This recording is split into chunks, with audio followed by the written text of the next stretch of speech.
Ayeuna urang malik deui heula nyaritakeun Mbah Jumantah sanggeus manehna nyambat Prabu Gandawisesa anu maksudna mah nyebakeun jalma anu geus maling duit tina karung teh.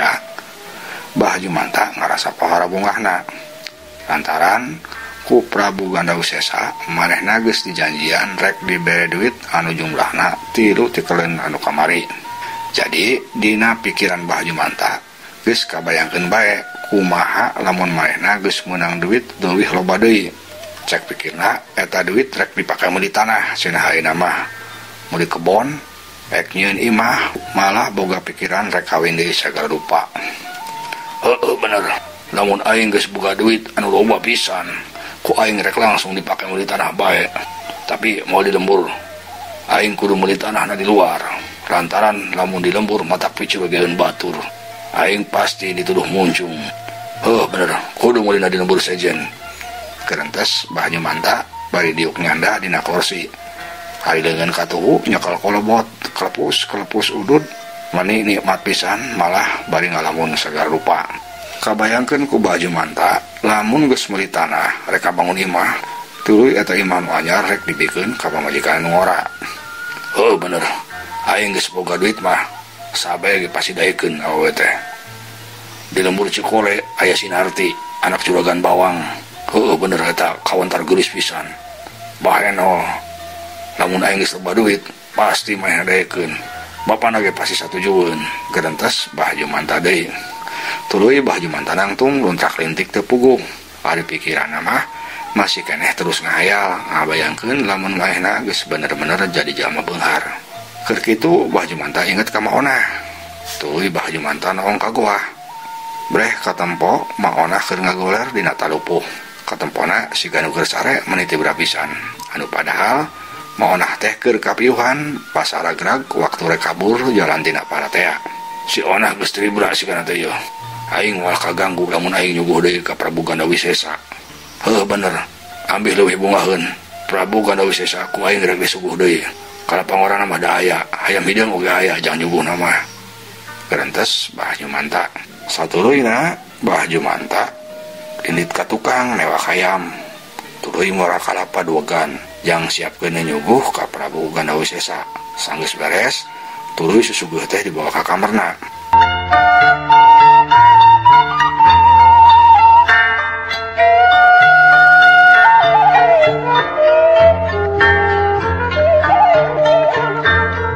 Mbah Jumantah satuluyna katempo diuk sila, matana peureum, leunna sidakep.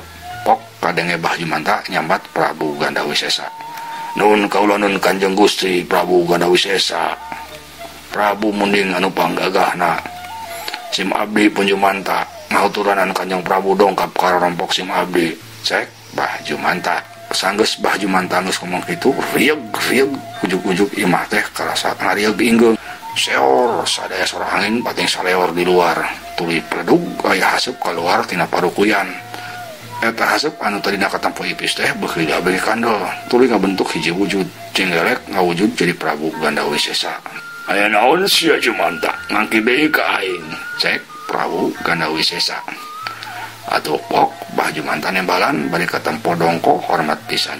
Nun kaula nun Kanjeng Prabu. Hapunten sim abdi tos ngawagel kana waktos Kanjeng Prabu. Sim abdi ngahaja ngangkir kanggo masian susuguh etang-etang kahormatan kanggo Kanjeng Prabu. Cek Mbah Jumantah. katarima pisan kukula Jumanta. Ilain memang tukang ngunjung anu teladan, rajin mere susuh kakula, dewek bunga pisan. Tembal Prabu Gandawisesa. Semohon hatur nuhun pisan ka Nyai Gusti, abdi bingah pisan eta mung sakedik ku abdi disanggakeun ageng anu disuhunkeun. Cek Mbah Jumanta, rarasana mah bener mainna ngomong gitu teh, tapi ngadenge kitu Prabu Gandawisesa malah merotot ambek. Ngomong naon sia Jumanta? Ka bener sia ngomong? Tanya Prabu Gandawisesa bari merotot. Semohon sakedik anu disanggakeun ageng anu disuhunkeun. Cek Mbah Jumanta ngabalikan deui omonganna, tapi Prabu Gandawisesa kalah beuki melotot deui ambek. Dasar goblok sia. Cek Prabu Gandawisesa bari melotot. Atuh Mbah Jumanta meniruwas. Hapunten Kanjeng Gusti, naon kalepatan sim abdi Kanjeng Gusti? Cek Mbah Jumanta. Sia pinter kodek. Cek Prabu Gandawisesa. Mbah Jumanta ngaulang teu ngartieun. Pok Prabu Gandawisesa ngomong deui. Tadi sia ngomong sakedik anu disanggakeun ageng anu disuhunkeun. Anu kitu teh harana pinter kodek goblok. Dasar goblok sia. Ka aing bae geus koret. Cek Prabu Gandawisesa bari tuluy kepak nampiling Mbah Jumanta. Atuh Mbah Jumanta menireuwas langsung karasa ngaburi nyai. Ampun, tewat Kanjeng Prabu, ampun. Tapi ku Prabu Gandawisesa malah dikepak deui. Atuh leng Mbah Jumanta ngarasa lungleng kudupruk labuh les kapiuhan. Ari Prabu Gandawisesa masih keneh nangtung. Dasar manusia pinter kodek. Hanas aing datang. Si horeng teh teu ngeunah ka deung ngomongna. Cek Prabu Gandawisesa bari tuluy les ngaleungit. Cak urang tunda heula.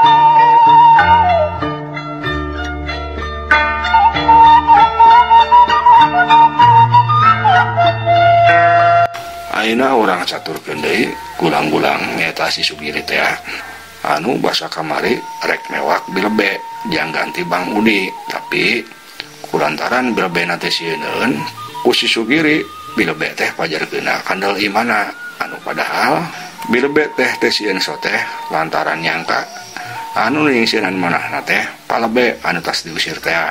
Satuluyna si Sugiri milas deui tuluy balik deui ka tempat di mana si Sugara lanceukna nungguan. Sanggeus aya di hareupeun lanceukna eta haseup teh robah deui jadi wujud si Sugiri. Pok si Sugara langsung nanya, "Kumaha Ki Adi? Geuning nengok keneh, can meunang sugan manusia jeung ganti si Udi teh?" Tanya Sugara. "Waduh cilak kakak, manusia urang lembur ieu si horeng karuat di mana kakak? Tadi kuring hampir meunang manusia bikang. Tapi disingsinan ku kuring teh mainna malah rek ngababuk ka kuring ku sapu kakak. Untung wing buru-buru indit." Cek si Sugiri. Sugara ngahulang, "Mun geus kieu kumaha atuh Ki Adi? Lamun urang maksa balik ge pasti disiksa ku Prabu Gandawisesa. Teuing atuh kakak. Kuring mah bener-bener pusing." Tembal si Sugiri. "Kumaha lamun urang nyobaan deui sakali deui Ki Adi? Sugan aya keneh manusia apes. Da moal heueuna atuh manusia di lembur ieu baru ge iman kabeh. Be cuang liar deui Ki Adi." "Lah, ayeuna mah giliran si kakak bae atuh. Uing mah capek kakak. Uing bagian nungguan di dieu." Tembal si Sugiri.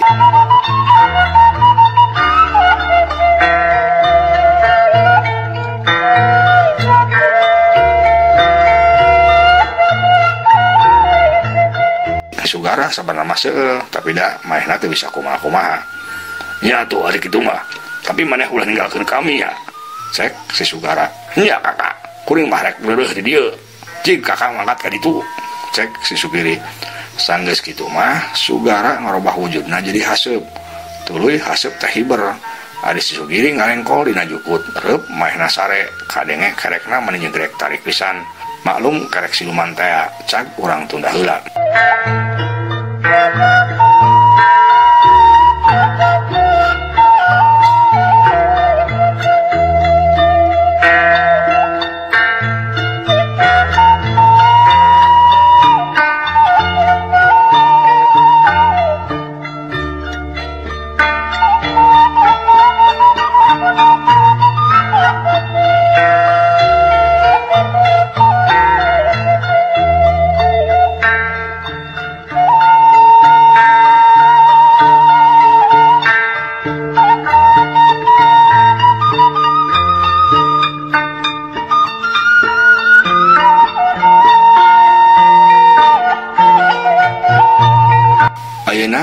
balikan deui nyaritakeun Palebe anu geus diusir ku pamajikanna teh.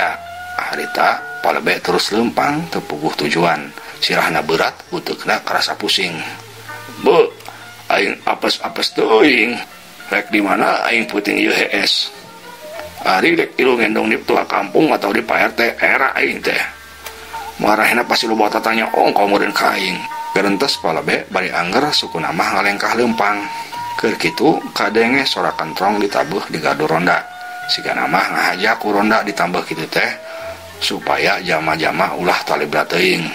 Ngadenge aya sora kentrong kitu Palebe ngablanyeh seuri. Asa diingetan meureun mahna teh bisa ngadon sare di gardu ronda. Heueuh.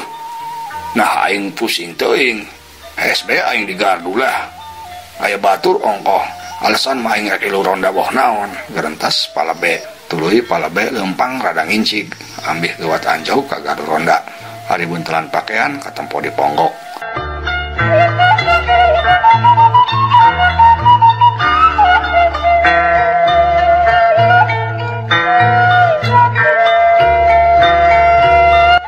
Lila Palebe geus anjau ka gardu ronda. Manehna ngajah jalanan uliwat ka tukungan gardu. Lantaran rek nunda heula buntelan pakaianna. Era ku ronda disipajarkeun pundung atawa kanyahoan diusir ti imah. Mangkara cenah cak pikirna kokorot lembur, komo lebih ongkoh. Tukang ngurus jalma kawin malah rumah tanggana baruntak. Itu cek pikir Palebe harita. Hari di gardu ronda katempo aya tiluan anu keur ka bagian piket nyaeta si Lumri, si Haryono jeung si Samsu. Kadenge ku Palebe marehna keur galuntreng ngarobrol. Heueuh nya ari jelema ari bebeungetan masih gan weueuh jalma bener. Ngan eta ari kalakuan heuruh siga waduk. Cek si Haryono mimiti kadenge ngomong. Naon maksudna sok teu puguh judulna ente mari ngomong teh. Tembang si Lumri. Eta masalah Palebe Sarmadi euy, mangkara ilaing can ngadenge bejana. Cek si Haryono deui. Emang kunaon kitu Palebena? Tanya si Lumri.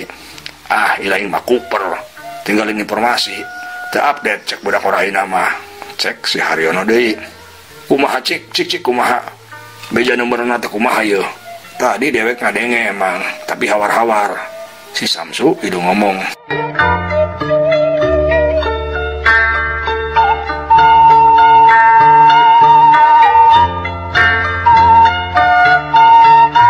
Sedangkan Palebe anu keur aya di tukangan gardu ngarenjag, barang ngadenge ronda teh keur ngaromongkeun manehna. Haram jado, dasar ronda kejul. Ngaronda teh kalah ngadon ngomongkeun aing. Gerentes Palebe. Atuh Palebe anu satadina rek asup ka gardu ronda teh teu jadi. Manehna tuluy nyempod handapun milik gardu. Ngadedengekeun omongan ronda anu keur ngaromongkeun manehna. Reungit anu napupkan awakna ge geus teu dirasa. Kulantaran seuheul jeung panasaran hayang nyaok naon bae anu diomongkeun ku ronda teh.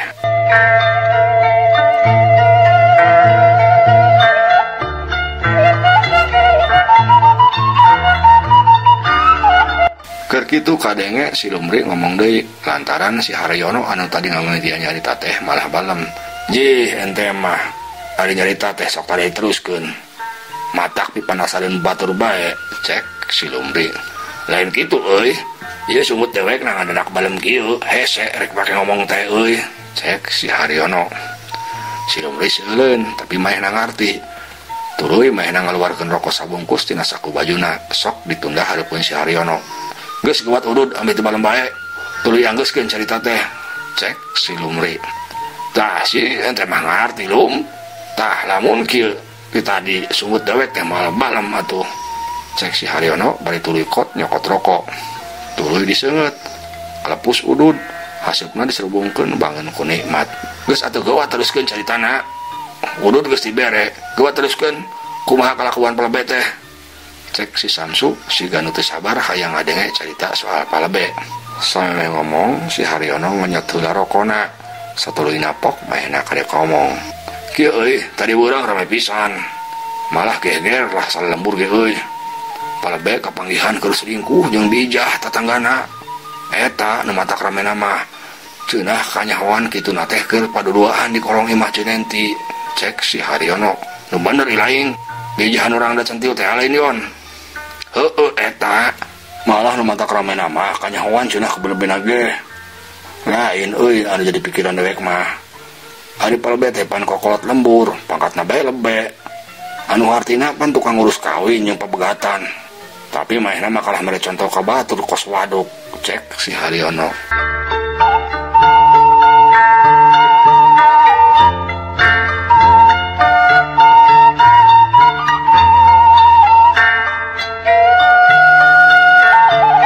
Ngadenge kitu palebe anu jeta tadi terus ngadedengekeun langsung ngahayap ambak.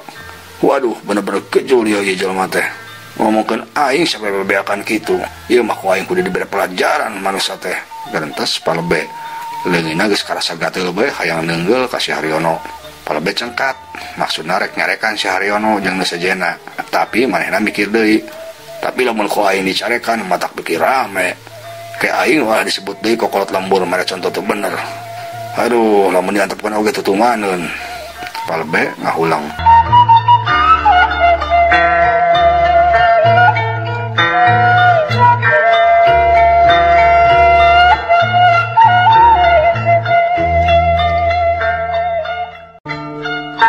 Keur kitu cungung kadenge anjing babaung teu kajauhan. Suarana melewung mata kukurayeun. Tilu ronda kaget. Komo si Lumri mah anu pangborangana. Hei, tah dengekeun asal anjing euy cek si Lumri bari diukna ngageser ngadegetan si Haryono malah leungeun ge muntangan sagala kana tak-tak si Haryono. Atuh si Haryono meuni seuleun ieu nanahan maneh Lumri ieu tak-tak aing berat bari nage siga bener teu biasa ngadengeser anjing bege cek si Haryono bari ngepeskeun leungeun si Lumri. Maneh mah dewek malen sieun cenah cek jama kolot lamun aya suara anjing babaung jeung suarana melewung eta teh ngabejana jurig cek si Lumri bari kep deui muntang kana tak-tak si Haryono. Heuh bener tara biasana dewe ge ngarasa kukurean kieu euy cek si Samsu bari mahena ge ngageser diukna ngadegetan si Haryono. Geus lah tahayul kos lain kolot bae maneh teh geser-geser ka itu ieu dewe ka saeungap cek si Haryono mahena mah memang pangludeungana.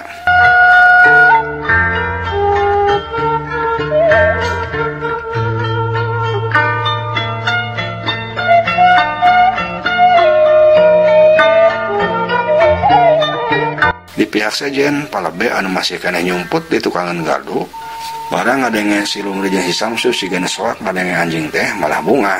Palebe malah asa boga jalan bikin mere pelajaran ka tilu urang ronda teh. Leunge palebe seuri lakadalah dasarna borangan digarawan pisan sia ku aing. Geureuntes palebe tuluy palebe muka buntelan bajuna breh aya sarung bodas. Rap eta sarung teh kumaha diarudungkeun dipake nutupan sirah jeung awakna. Geus kitu palebe cangkat talaunan. Breh tilu ronda teh diukna pageye-geye tapi nukangan manehna. Tuluy deungeunna ngaragamang kana ceuli si Haryono pletak. Palebe nyentrek ceuli si Haryono ti tukang. Atuh si Haryono reuas ngagowak. Aduh haram jadol. Ieu anu nyentrek ceuli aing. Cek si Haryono luak lieur. Are palebe mah lep deui nyurup deui ka handap. Atuh si Haryono teh teu nempo sasaha. Aya naon yon? Si Samsu nanya, mahena ge kaget. Aya nu itu ceuli dewek, tarik pisan euy ieu nyeri. Silain heuh, cek si Haryono bari molotot. Jadina marehna malah nuduh ka si Samsu. Sing demi, kajeu lain ku lain. Tuh leungeun aing maka hareup. Cek si Samsu. Atuh ret si Haryono ngareret ka si Lumri. Sia heuh Lumri, nu nyentrek aing. Cek si Haryono, ayeuna mah nuduhna ka si Lumri. Terus masa dewek mah sidik pan karasa ku lain dengan aing teh nyekelan ka ilaing tembal si Lumri. Si Haryono heran. Ari geus saha heuh mangkara jurig mah. Cek si Haryono. Ane gitu si Lumri jeung si Samsu anu geus ditading ngarasa soak beuki soak bae. Buah-buah bener jurig. Cek si Lumri bari bruk nih kana lahunan si Haryono. Atuh ngadenge kitu si Samsu oge beuki soak bruk mahena ge nubruk deui ka si Haryono. Alah jurig. Cek si Samsu bari mubus kana awak si Haryono. Atuh si Haryono teh riweuh. Kadorong ti kencah, kadorong ti katuhu. Ngajedog, ieu ngajedog sia ngajedog. Ieu nanahaan ieu awak aing berat. Cek si Haryono bari ngodorongkeun awak si Lumri jeung si Samsu. Tapi duanana malah paheula-heula nubruk deui awak si Haryono. Atuh awak si Haryono kadorong ti tukang. Cedak sirahna neunggar ti hanggardu. Kuak si Haryono ngagowak. Aduh, ieu sirah aing teu dagor. Ngajar dog beras sia barina ge. Cek si Haryono.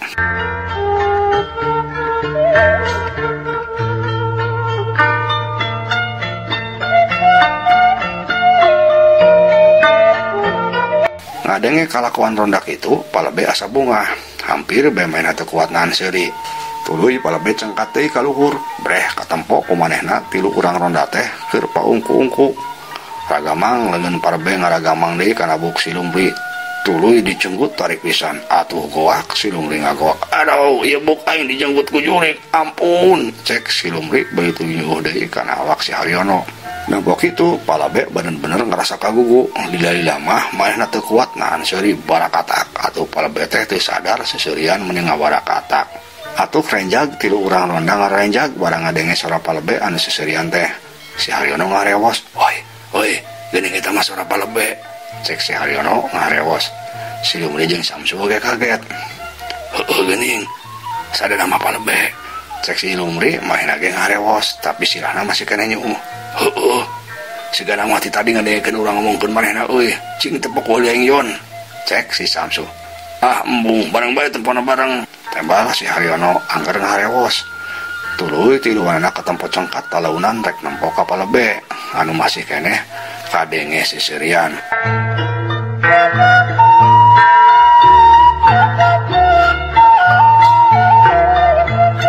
Barang jeung tiluanana ngaliuk ledug aya haseup bodas muncul di satuangan Palebe. Ari Palebe mah teu apaleun eta haseup tuluy ngagedean ngawujud jadi makhluk pikasieun si horeng teh si Sugara gulang-gulang siluman nguning teh anu ngahaja datang rek ngisieun ronda. Atuh barang nempo kitu si Haryono si Lumri jeung si Samsu langsung soak.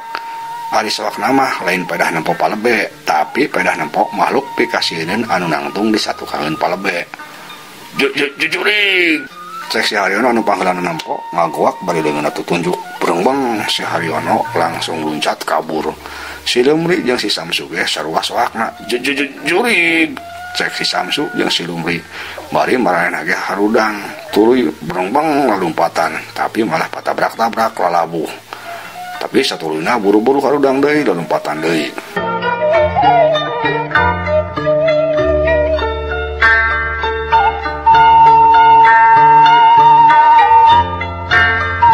Nempo kajadian kitu Palebe malah asa beki bunga. Seurina tambah bebarakatakan deui. "Mampus sia tah, bohongan wani-wani ngomongkeun goreng ka aing." Cek Palebe. Geus kitu Palebe malik ka tukang. Maksudna rek nyokot buntelan pakaian rek dibawa asup ka jero gardu. Tapi barang malik ka tukang Palebe meneriwas kacida, matana bolotot, sungutna calawak. Lantaran mehna nempo makhluk pikasieun anu nangtung di tukangun manehna. Jurig, cek Palebe bari malik rek lompat tapi ceker malah nabrak tiang gardu. Kubrag Palebe rabuh ngangkarak bengkang. Ari makhluk pikasieun anu si horeng si Sugara teh malah bebarakatakan. "Aing meunang ayeuna mah manusia jang ganti si Udi teh." Cek si Sugara bari gegag nyamperkeun Palebe anu keur ngayak-yak di jero gardu bakating ku soak-soakna. Malah saking ku soakna Palebe sampe wer-weran kieu. "Ampun, juragan Jurig, ampun." Cek Palebe bari leungeunna ranggah. Ari leungeun si Sugara katempo geus ngaragamang rek newak awak Palebe. Grep awak Palebe satuluyna dijungjungkeun. Atuh Palebe beuki soak roroesan. Ari handapeun calanana katempo ngocor wer-weran kieu. Tapi sigana untung keneh pikeun Palebe lantaran cai kemberna kaambeuk pisan meuni nyeleber bau pengar ku si Sugara. Katempo liang hirup si Sugara meuni ungas-ingus. "Waduh, ieu naon bau-bau teuing aing teu kuat." Cek si Sugara. Beureun saking teu kuat ngaku bau, awak Palebe ge akhirna mah dilesotkeun deui kedebut Palebe ragrag kana taneuh. Lengkerek Palebe kapiuhan. Ari si Sugara masih keneh nangtung. Matana mencrong kana awak Palebe anu ngagoler teu inget di bumi halan. Si Sugara dongko deui rek ngangkat awak Palebe.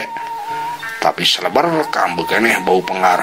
Malah karasana sabeuki bau. Atuh si Sugara nangtung deui bari nutupan irungna. "Aduh, bau aing teu kuat ieu. Sigana ieu manusia boga kakuatan bisa ngaluarkeun bau. Aduh, ieu aing kalah mural kieu." Cek si Sugara akhirna males ngaleungit deui.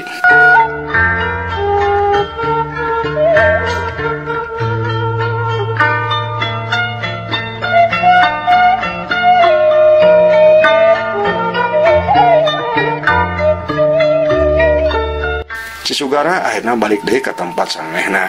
Breh katampo si Sugiri masih kene ngaguar kerek.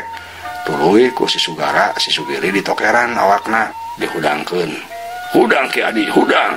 Cek si Sugara bae nokeran awak si Sugiri. Atuh korejat si Sugiri buru-buru hudang. "Kumaha Kakak? Geus hasil teu meurang mana sajang ganti si Uli teh?" Tanya si Sugiri. "Boro-boro Ki Adi. Si horeng jalma-jalma urang lemur ieu mah sarakti. Hampir kabeh boga kekuatan. Rajen aya jalma anu kurang iman, maehna soat basa nempo Kakak, tapi maehna si horeng sakti oge. Awakna bisa ngaluarkeun bau pengar. Aduh Kakak ge kalah teu kuat kieu Ki Adi." Tembal si Sugara.